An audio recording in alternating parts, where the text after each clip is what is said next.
Hate waiting a week for the next episode of Radio Rental?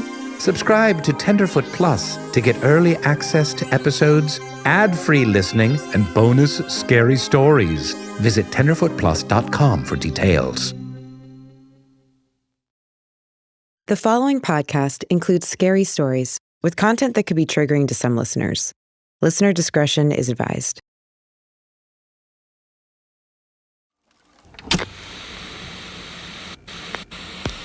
Take a break from the same old boring blockbusters and experience a new kind of movie night with Radio Rental. At Radio Rental, our videos come to life in your living room, defy all logic and reasoning, and make you question your own reality. This is not your ordinary video rental store. At Radio Rental, we carry one-of-a-kind videos so frightening, so mind-bending, you won't be able to sleep at night. You've gone Radio Rental.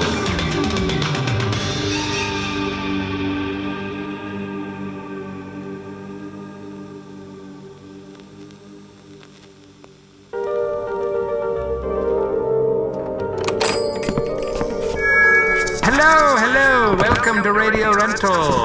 And happy Dia de los Muertos, Radio Rental. I am your host and tendero, Terry Carnation, a.k.a. Terrizio Carnazione. Anywho, today is one of my very favorite holidays. And for those of you who are not familiar with it, in English or Anglais, it is Day of the Dead, a Mexican holiday that reunites the living with the deceased. Yes, it sounds a little bit macabre, but it really is a beautiful, whimsical holiday where the spirits of loved ones are believed to return home over the span of these 2 days. And every year I participate. As you can see, I've got my little altar set up with flowers and ofrendas to honor all the people in my life that have passed too soon. You can see at the top I have a picture of Zelon, my late wife. Well, she may not actually be dead. I'm not certain of the situation there. Maybe she's just missing. I don't know. It's complicated. Long story. Also on the shrine, Patrick Swayze, Suzanne Summers. Heroes gone too soon. The ofrendas are my offerings to these beautiful people. For my wife, I have offered this multi-directional microphone. For Patrick Swayze, I offer, of course, a comb. For Suzanne Summers, a Thigh Master. OG. Maybe I undergifted for Patrick. Oh well. All right, well, enough of this. I'm sure you're here to listen to some real, actual, true horror stories told by real, actual people. And let's see what I have in store for you today. Get it? In store? Or at a store? Okay, here we go. Ha-ha! Let's do this one. Aquí vamos. Hagamos este. Arriba con los historios del horror.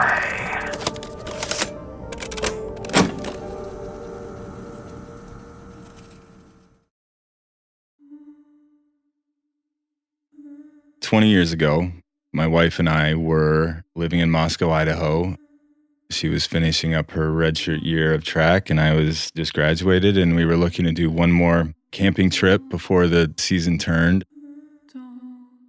We had heard a lot about this town called Elk River at the end of a highway about due east of Moscow. They had a really good diner, apparently, and a lot of good recreational hiking and fun spots to see. So that sounded good to us. And so we threw all the camping gear in the truck and hit the road. We pull into Elk River. It's probably around 6:30 or 7, and the town is alive. Like, it's bustling. It's packed. There seem to be tourists there. There's a big group of hunters. People are walking all over the streets, parents hustling their kids back into the car so they can hit the road. There was no question that there was a lot going on.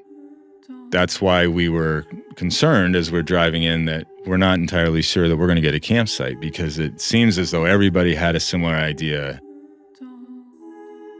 We're following the signs to the campsite. The road takes us around the outside of town. And this isn't a very big town. Elk River is pretty small. So you can kind of get a look at the entire town as you're driving around it. There's this gravel dirt road that winds up this mountain, and that's where all the campsites are. It was just packed with cars. So we head up the mountain, and as we're going up the mountain, we're passing campsites and they're occupied. And we're starting to get nervous. We're starting to wonder if we're going to be able to camp at all. But after about 5 or 10 minutes of driving up this mountain and winding around, we pass this middle-aged couple setting up a camp off on the right. We veer around this corner, and there's a spot off on the left. It was a little tiny spot. It's right off the side of the road, so there wasn't really any privacy. Built a fire, just got our tent set up, sleeping bags, made a little dinner, and we're sitting around talking. I think I just opened the first beer, and we hear a car, and the car starts coming down the mountain, and sure enough, a few minutes later, it passes by, kicking up some dust. A few minutes later, we hear another car coming down the mountain, and it passes us. And then all of a sudden, there's like a steady stream of cars. And they're bumper to bumper. Trucks with campers on the back, little cars with sleeping bags packed in the back up against the windows. All different kinds of cars, all different makes and models, all different groups of people just streaming down the mountain. And my wife and I are just kind of sitting there, and we're wondering, is there something we don't know about? Is there like a curfew on this hill, or maybe the campsite's closed? We didn't have smartphones back then. It's not like we could check to see if there was some alert posted. So we just kind of had to trust that whatever was going on didn't include us. It was nothing we needed to worry about. As the last car left, there was kind of a lull in our conversation, and I was zoning out. I was just staring at the fire. I hear a scream. I was kind of so lost in thought that I was questioning whether or not I'd actually heard that. And I looked at my wife, and she had stopped what she was doing. So I knew that there was something. And we had started talking. I was like, "Did you hear that?" And she's like, "Yeah." And I'm like, "What was that?" And she said, "I think it was someone screaming. I think that woman maybe got hurt down." And as she was kind of talking, we heard another scream coming from the woods right behind our campsite. And that one, we both stopped. It felt like there was another person screaming. Someone was screaming down the mountain, and then someone was screaming in the woods behind us. Two people either in trouble or hurt or something. We didn't know. We just watched a bunch of people leave, and then now we start to hear this. Maybe we need to get out of here too. Like maybe those people knew something that we didn't know, and it's time to go. The scream down the mountain happened again. And it's immediately answered with the one behind us. And then it just started to happen every so often back and forth. It was no longer like somebody's hurt. It sounded like somebody screaming at you to leave. The more they happened, the less human they sounded. All we knew is that we needed to get into a safer spot than where we were. We pulled the stakes out of the ground. We had our sleeping bags and everything in the tent, rolled the tent up, and then threw all our stuff just in the back of the truck without packing it back up or anything, just dumped everything back there. And then just stayed long enough to put out the fire. One of us would run out, pour water on it, stir it up. They'd run back in the truck, and then we'd sit and wait. And then another person would go out when that seemed to calm down. And we kept doing that until we knew the fire was out. That whole time, like every so often, you would hear this kind of call and response on these shrieks in the woods. And they were kind of moving around. The one behind us was kind of moving in the trees, and it seemed to be getting louder and louder. And the other one down the mountain was doing the same. It seemed to be getting louder and louder, and it kind of felt right on top of us by the end. And when we were sure the fire was out, we fired the truck up and started driving back down the hill. As we were driving away, you could hear like one last shriek in the night as we started driving down the mountain. We wanted to stop and check that other campsite where we were hearing that other scream. If somebody did need help, we didn't want to just leave. We kind of slowly drive by, and their camp stuff was all still set up. They didn't have a fire going, but their tent was there and sleeping bags, but their car was gone. We didn't know if it left when all those other cars did. We don't remember them leaving, so we didn't know when that happened, but we just assumed that they were gone.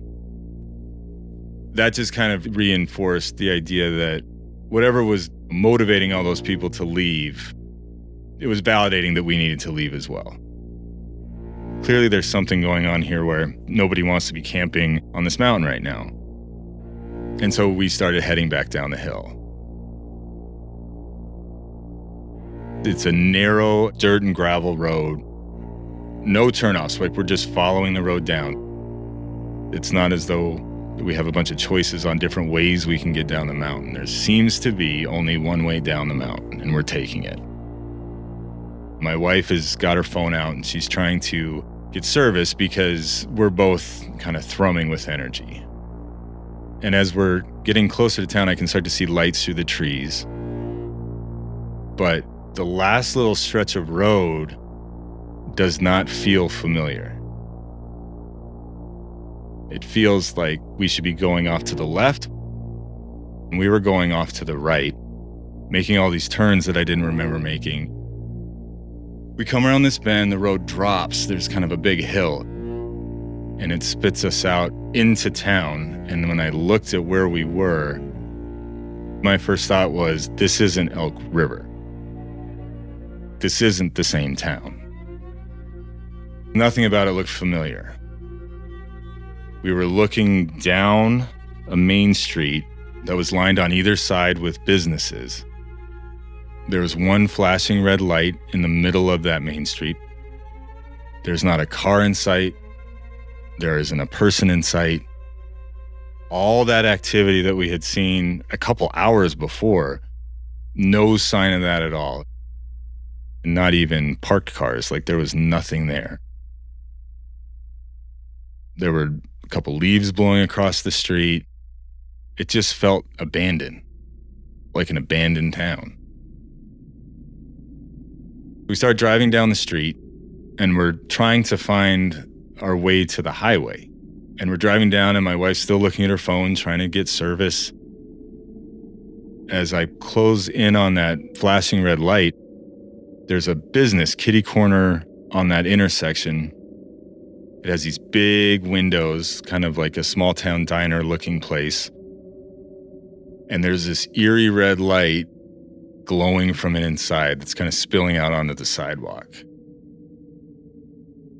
As I stop at the four-way intersection, I'm looking in that building. It's the only sign of life that I've seen is this light coming out. Inside, I can see that there's somebody in there. There's a lot of weird, jerky movements. And I turn to my wife and say, "Do you see that?" And I go to gesture to what I've just seen. And by the time I look back at that building, there's somebody standing in the window looking outside. They have a wedge cap on in this apron. There's kind of stains on both. Black smudges smeared all over. It was creepy to see this person that had been flailing around or whatever they were doing, to suddenly be standing in the window that quickly was odd. It did not feel natural. But the creepiest part was the person wasn't looking at us. They were staring straight out the window into nothing. The buildings on the other side of the street were dark. There was nobody in the street. And they're holding this big kitchen knife in their hand. I remember my wife was just like, "We have to get out of here. This is not even like excited, scary, fun story territory anymore. This is like, we need to get out of here. There's something going on and we don't need to be here anymore." As I start to go, the person starts yelling at the window. out into the vacant air. They don't seem to register us as we drive by. It's like they're ranting at somebody, like they're letting somebody have it. This person was very angry. Make our way through the next stretch of 6-7 blocks of this main street. You get to the end of the main street, and there was this T intersection, and there was a sign pointing off to the right where the highway was. It says Highway 8 this way. And as we turn onto that road, we see a person walking down the middle of the road. And they were tall. They're walking very, very slowly, almost robotically, down the middle of the road on the double yellow line. They had this black hood on that was covering their face and their head. This long black trench coat was kind of billowing around their legs as they were walking. I'm slowly coming up behind this person.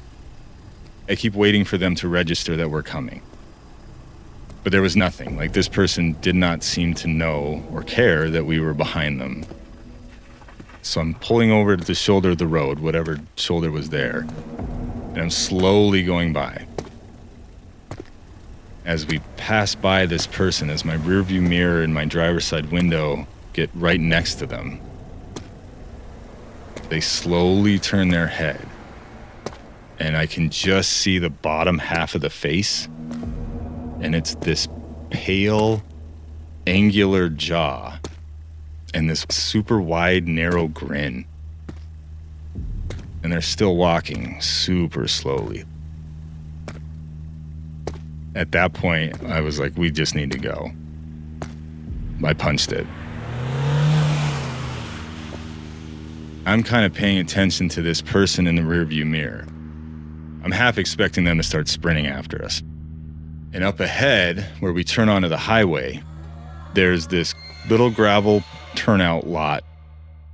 And there's a old round headlights, rusty seams, farm truck sitting there. It's completely dark. It's not on, just sitting there. We get to the turn to get onto the highway. And as soon as I make that turn, the headlights on this truck fire up. The engine roars to life, and it pulls in right behind us and just starts tailing us. Now we're winding on this mountain highway.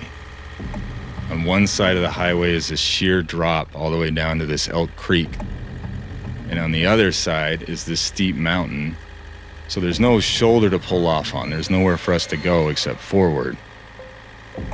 And this truck is right on us. They're so close that I can't see their headlights. I look in the rearview mirror and I just see the windshield. And I just see like two non-moving silhouettes in the driver and passenger seat. And if I go faster, they go faster. And if I slow way down, they slow way down. We finally get to this spot where there's a little bit of a straightaway and you see the sign, one of those small town signs that says, "Thank you for visiting Elk River. Come again soon." Immediately after the sign, there's a sharp turn to the left. We go past the sign, make that turn. The truck's right on us. We're probably going 45 or 50 miles an hour. As soon as we make that turn, I look in my rearview mirror and the truck's gone. There's no sign of it like slowing down and coming to a stop. There's no glow of its headlights as it stopped behind that turn. There's no evidence that truck was ever there. It's just disappeared. We just continued on down the road, not looking back, not wanting to stop. It took us a while driving home before we could like decompress and actually talk about what had happened. We were so off balance by all those things that happened back to back that it did just take a minute for us to, I think, ground ourselves back into some form of reality that we could like tether ourselves to. It really wasn't until we started to see cars coming the other way, other signs of life, that we felt like, okay, now we're back into something we can recognize. We get home about 1 or 2 in the morning. We kind of just sit around and talk about it. We didn't sleep the whole night. We just kept reliving those moments, reliving different parts of it, trying to find some sort of through line. I think at this point we've just accepted that it was just an experience that has no explanation. All those pieces together, it was so creepy and bizarre that we really have no explanation. And so we don't really try to explain it anymore. We just kind of accept it as this bizarre experience. The possibility that that was a supernatural experience is absolutely valid. There's absolutely a possibility of that. That makes more sense to me than to try to assemble any sort of logical through line through the entirety of it. There is something exhilarating about that.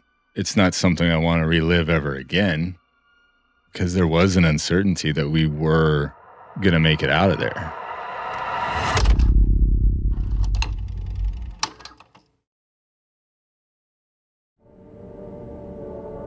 Holy elk.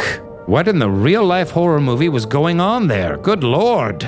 Remind me to cross Elk River off of my list of places to retire. I'd rather find a nice condo in Amityville. Honestly, that sounds kind of nice. Long Island. It's beautiful this time of year. Okay, time for ads.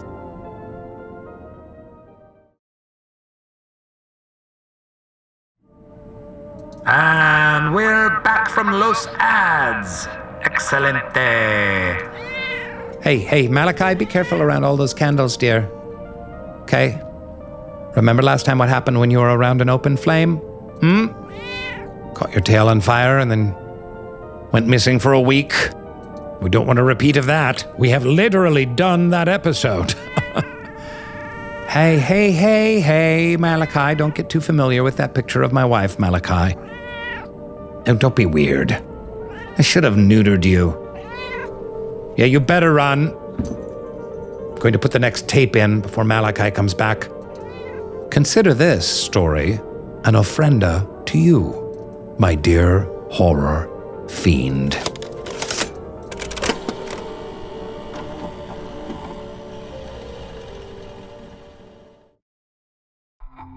It was late September 2020 during COVID.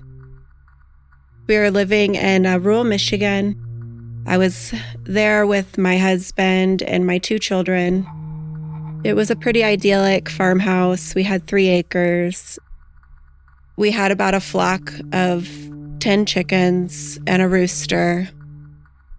Michigan had been drastically locked down throughout the year. We couldn't go to parks, restaurants were closed, so we really were just sort of secluded. My mom decided to visit from Arkansas. She had flown up and was there for about 2 days. We had planned a road trip to Colorado with the kids, and we were going to see what it was like. We hoped to someday move to Colorado. We all went to bed one night. In Michigan, the nights get pretty cold. We don't need air conditioning. We all have our windows open. As you're laying there, you hear a lot of noise, but it's all generally pretty quiet. You're just going to hear crickets and the river running in the back. The coop was about 500 feet from the house. Throughout the night, we had our rooster, a big, huge black rooster, crow all night long. A full alert crow. It's quite disturbing to hear the rooster waking you up. A rooster will alarm everybody that danger is nearby. They will make sure that their whole flock knows that something alarming is happening and that they all need to know. It's very loud. It's very disturbing. This rooster was crowing nonstop every 5 minutes, all the way until the morning, and then it stopped.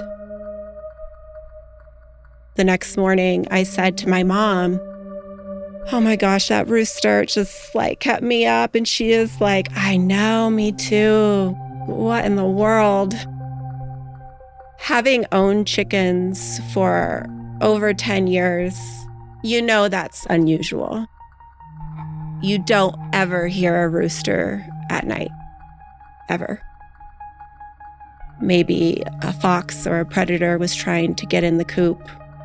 We thought, well, maybe that's why it was crowing all night. So I sent my son out in the morning to let the chickens out. He didn't see anything unusual. The coop was secure. They all run out and they run to their swampland and they sort of disappear for the day. But the rooster usually won't. He will stick around, hang out, keep an alert for any hawks or anything that might be around. So I went out about the morning. I went upstairs and I started to get ready and brush my teeth. We had a dark brown granite vanity in our bathroom. I was brushing my teeth and I looked down and there was this perfect imprint of a skull staring back at me at this dark countertop. There was a perfect skull made out of toothpaste. It was obvious that it was white toothpaste. It was obviously a skull, too. The skull to me looked like one of my children had dropped maybe a bit of toothpaste on the counter and then stuck their palm in it. As they lifted their palm up, it left this skull. I don't know why, but I just instantly knew that something bad was going to happen without a doubt in my mind. And I immediately texted my husband, who is a large animal veterinarian. Exactly what I text was, something bad is going to happen. And it wasn't like I was being dramatic or overthinking anything. It was just clear, completely clear in my head that something bad was going to happen. Come around noon, I went downstairs. We started to get lunch. Knowing the routine of my family and the chickens and the rooster, I realized the rooster was not crowing. And usually a rooster will crow a lot in the morning and it will die down, but you're going to hear a rooster all day long. My husband came home. He always came home at lunch. And I said, maybe you should go out and look for that rooster because now it's not crowing. Maybe it did not get into the coop and it was locked out of the coop and had been out all night and it was fending off predators. He went out and he found the rooster in the back, in the dark corner of the chicken coop.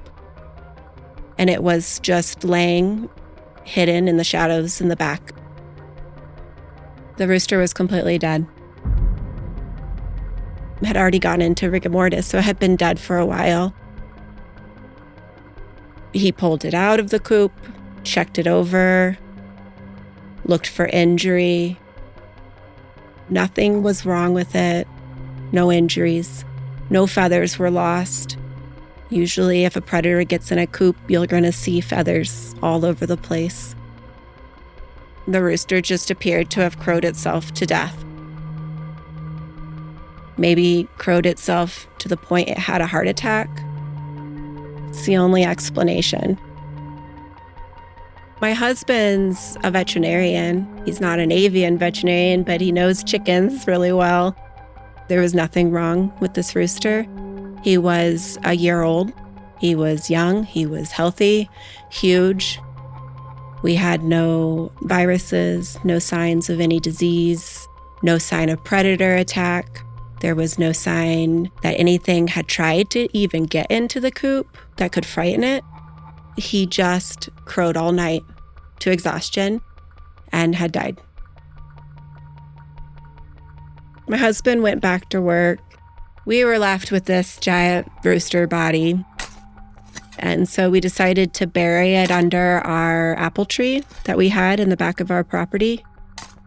We went about packing for our road trip, kind of ignored the events.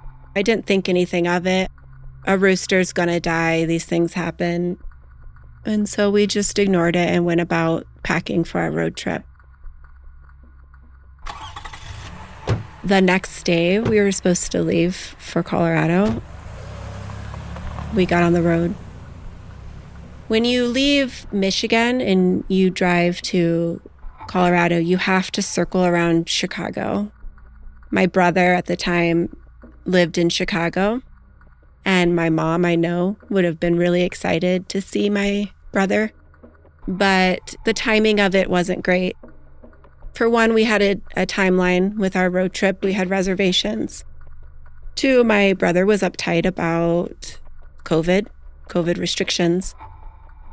We decided that we would not stop, but we had decided that we would text my brother and say, we're passing Chicago and we're waving hello as we go by and we love you.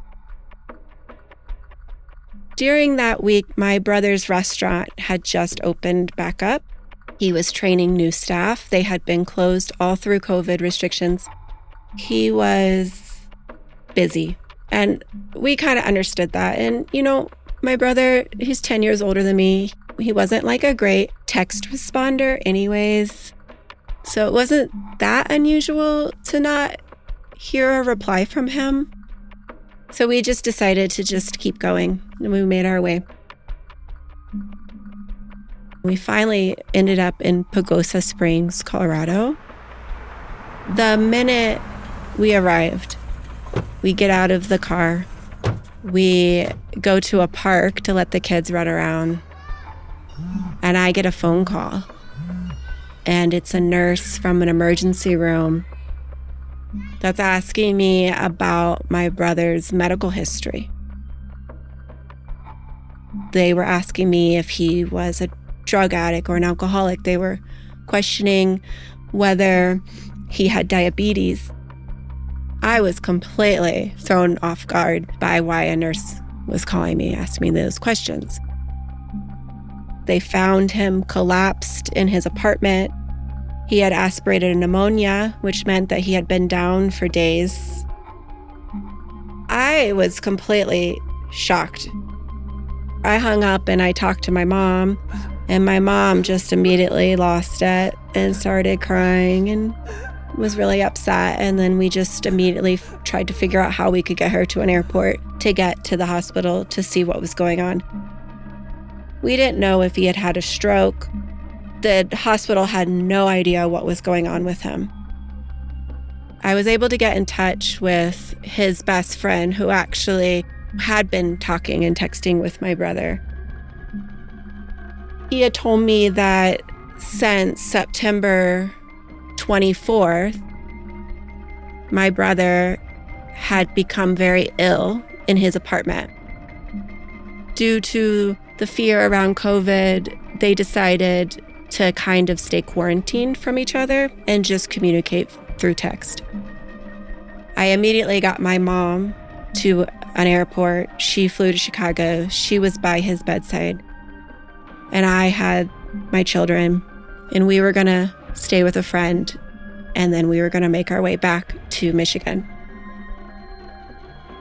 After I had made it back to Michigan, I was trying to piece together a timeline of how my brother could be found collapsed in his apartment alone in Chicago.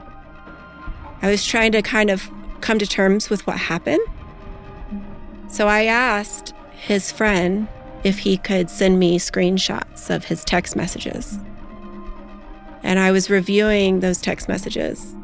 And then I was going back through my photos, trying to understand what I was doing around that time and why I wasn't hearing why my brother was sick and I wasn't getting text messages from him. My brother did not want to worry his family, particularly his mom, and especially with the fear around COVID. He texted his buddy on September 25th saying that for 24 hours, he's had a horrible fever. He's been shaking uncontrollably, that he's just been really sick. I realized that on September 24th, going through my photos, was the day that I saw the skull staring back at me, and was the day that I texted my husband saying that something bad was going to happen. I was looking at these photos and I realized that that's also the day that the rooster crowed itself to death. That's a really weird coincidence. These two messages came to me within hours of each other on the same day that my brother became ill. So we arrived back to Michigan. The kids are so happy to be back in their yard, running around, playing, finding all their chickens. And they run to the apple tree that has their swing. The rooster is now sitting under the apple tree, fully intact, dug back up. Nothing had taken it or ripped it apart or eaten it. It was just waiting for us. Pretty shocking that the rooster was back, that the rooster had found its way to the surface again. I'm always an investigator. I want to make sense of puzzles and problems. I want to find solutions and understanding. So I Googled, what does it mean when a black rooster crows at night? What does it mean if a black rooster suddenly dies?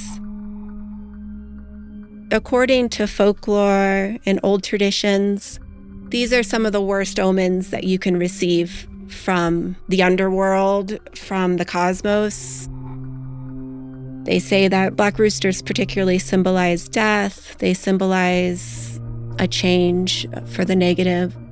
Just really, really bad news is coming to you when this happens. It was just shocking to me that these two messages came to me within hours of each other on the same day that my brother became ill. It was exactly the time that he started becoming sick. My brother's illness was so severe. He was in the hospital for 150 days with a brain infection. He'll never make a recovery. It was life-altering to the most extreme any family could experience. Just completely devastating for everybody. According to folklore, there's nothing that you can do to stop whatever bad is going to happen when you receive omens like a rooster crowing throughout the night and dying suddenly, all within hours of each other. People can have premonitions of their death or of someone that they love, something bad is going to happen. And maybe there is this subconscious ability that people have to pick up on these signs when something bad is going to happen. You really need to listen to the omens. If you feel in your heart that something is going to happen, you should listen to it.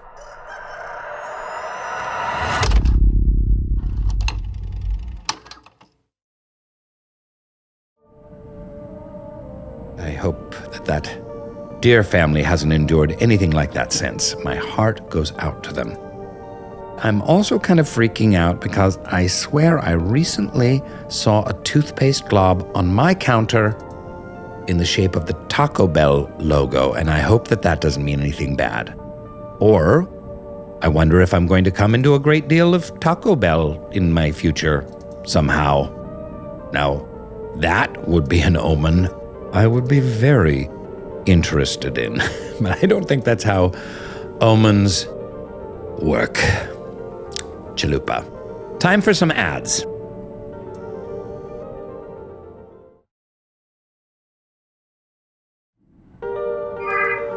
And we're back. Thank you for celebrating Dia de los Muertos with me today here at Radio Rental. Such a beautiful, beautiful holiday. I do hope that perchance I might be visited by my late wife Zilon during the night. That would be arousing. I'd like that reunion, if you know what I mean. No, I'm not talking about necrophilia. That's gross, Malachi. I simply meant her ghost or whatever. It's different. It's not dirty. It's still monogamy. It's spiritual monogamy. It's totally normal. It's bone-chilling. Pun intended. So long, everybody. Adios, amigos de Radio Rental.